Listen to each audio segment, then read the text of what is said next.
अस्सलामु अलैकुम रहमतुल्लाहि वबरकातुहू। बहुत इंपॉर्टेंट क्वेश्चन है मेरे पास, इस्लाम का कौन सा फ़िरका सही है? इतने सारे फ़िरके क्यों हैं? इतनी कन्फ्यूजन क्यों है? वेरी इंपॉर्टेंट क्वेश्चन, और इसके बारे में जानना बहुत ज़रूरी है क्योंकि बहुत से लोग इस्लाम में इसीलिए नहीं आते क्योंकि वो फ़िरका वारियत से बहुत ज़्यादा परेशान हैं। जब मैं भी दीन में आ रहा था तो मेरे सामने बहुत सी कन्फ्यूजन्स थी, बहुत से फ़िरके थे। मैं किसी की तरफ देखता था वो कुछ कहते थे, किसी की तरफ देखता था वो कुछ कहते थे, और मेरे सामने क्वेश्चन आता था कि मैं किसकी कुरान तफसीर पढूं, मैं किसकी इंटरप्रिटेशन जो है वो देखूं। आया ये वाली जमात सही कहती है या ये वाली जमात सही कहती है या कौन सी जमात सही कहती है? देखें, ये कन्फ्यूजन्स दूर हो जाएंगी अगर हम कुछ बेसिक प्रिंसिपल्स सीख लें। वो बेसिक प्रिंसिपल्स मुझे उलमा के पास बैठ कर मिले। मैं मुख्तलिफ उलमा के पास गया, डिफरेंट स्कूल ऑफ थॉट्स के उलमा के पास, और दिस वाज माय जर्नी, और ये जर्नी बड़ी प्रेशियस है। और मैं इस नतीजे में पहुंचा हूँ कि कुछ बेसिक प्रिंसिपल्स हैं जो हमें फॉलो करने चाहिए। वो प्रिंसिपल्स क्या हैं? देखिए, पहली चीज़ तो ये है कि क्लियर कट हदीस है रसूलुल्लाह सल्लल्लाहु अलैहि वसल्लम की कि अल्लाह ताला के नबी सल्लल्लाहु अलैहि वसल्लम की जो एज है, उसके बाद जो सहाबा की एज है, ताबईन जो कि सहाबा के फॉलोअर्स हैं, सहाबा को जिन्होंने देखा हुआ है, और तबा ताबईन जो कि ताबईन के फॉलोअर्स हैं, ये एज सारी की सारी बाबरकत है और इनकी अंडरस्टैंडिंग सबसे ज़्यादा बेस्ट है।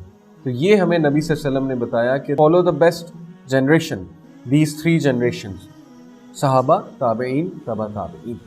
सो जब भी हमारे सामने कोई मसला है, हमें ये देखना है कि उम्मत का कंसेंसस कहाँ पे है, उम्मत का इजमा कहाँ पे है, क्योंकि अल्लाह ताला गलत कंसेंसस पे लोगों को जमा नहीं करेंगे। ये हमारे जो असलाफ गुजरे हैं, असलाफ मीनिंग बुजुर्गान, सहाबा, ताबीन, तबा ताबीन, इट्स नॉट पॉसिबल कि ये लोग गलत जगह पे जमा हो गए हैं। तो हर मसले पे हमें उम्मत का इजमा देखना है। उम्मत के इजमा से मुराद है कि डिफरेंट स्कूल ऑफ थॉट्स का जहाँ पे इजमा हुआ है। दूसरी बात ये है कि फ़िकी इख्तलाफात के हवाले से हमें इतना ज़्यादा सख्त नहीं होना चाहिए। मिसाल के तौर पे नमाज़ पढ़ने के डिफरेंट तरीके हैं।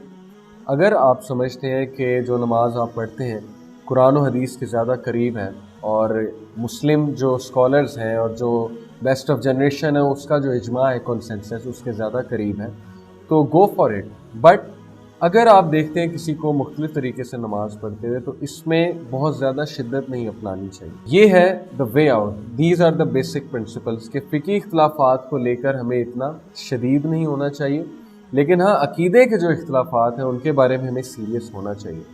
शेख यासिर काजी एक बहुत बड़े स्कॉलर हैं, उनका बड़ा ज़बरदस्त कोट है, वो मैं आपके साथ शेयर करता हूँ कि there are two extremes in the Muslim उम्मा, one who say every issue is an issue and one who say no issue is an issue. ये दोनों एक्सट्रीम्स हैं, हमें बीच में रहना है। ऐसा नहीं है कि every issue is an issue. हम क्यों सख्त हो जाते हैं, हम क्यों शिद्दत अपना लेते हैं, हमें क्यों टॉलरेंस नहीं है दूसरों के हवाले से? जहाँ पे उलमा में इख्तलाफ मौजूद है वहाँ पे इतनी शिद्दत अपनाने की कोई ज़रूरत नहीं है। दूसरी तरफ हम कहते हैं कि कोई इशू है ही नहीं, ये भी गलत चीज़ है। देखें, बहुत से इश्यूज़ होते हैं, तौहीद के हवाले से, अकीदे के हवाले से बहुत से इश्यूज़ बन जाते हैं, तो उनको इग्नोर नहीं करना चाहिए। अब रही बात कि कौन सी तफसीर पढ़नी चाहिए, किस तरह का एक मैकेनिज़्म, एक मेथडोलॉजी फॉलो करनी चाहिए। द बेस्ट इज़ कि you simply read the translation of the Quran, चाहे वो कोई भी ट्रांसलेशन हो। इंग्लिश में पढ़नी है तो डॉक्टर मोहसिन खान है, सही इंटरनेशनल है, ये दो बेस्ट ट्रांसलेशंस हैं। अब्दुल्ला यूसुफ अली की भी अच्छी है। उर्दू में पढ़नी है, फ़तेह अली जलंधरी हैं, मौलाना मौदूदी रहीमहुल्लाह, उनकी ट्रांसलेशन बहुत अच्छी है। आप कुरान की ट्रांसलेशन पढ़ें, कुरान का बेसिक मैसेज ग्रास्प करें। कुरान का बेसिक मैसेज है इंट्रोडक्शन ऑफ अल्लाह, और क़यामत के हवाले से कुरान में बहुत दिल हिला देने वाली आयात हैं। उसके बाद आप सीरा का मुतालिया करें। अर्रहीक़ुल मख्तूम बहुत ज़बरदस्त बुक है। इसके अलावा रियाज़ुस्सॉलिहीन बहुत ज़बरदस्त बुक है जिसमें मजमुआ है अहादीस का, chapter wise. For example, chapter on modesty, chapter on good manners, chapter on etiquettes of sleeping etcetera. तो this is the best mechanism. यही वो रिकमेंडेड बुक्स हैं जो कि ऑथेंटिक भी हैं, जिनको पढ़ के आप इंशाल्लाह अपने स्पिरिचुअल और अपने माइंड की नशोनुमा भी कर सकते हैं और फ़िरका वारियत से भी बच सकते हैं। बाकी रही डिटेल में तफसीर पढ़ने की बात, तो उसके हवाले से तमाम स्कूल ऑफ थॉट इस बात पे कंसेंसस किए हुए हैं कि तफसीर इब्न कसीर बहुत ज़बरदस्त तफसीर है, आप वो पढ़ सकते हैं।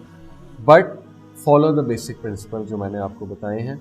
सो This is my message to you. I hope this answers your question. Jazakallah khair. Assalamu alaikum wa rahmatullahi wa barakatuh.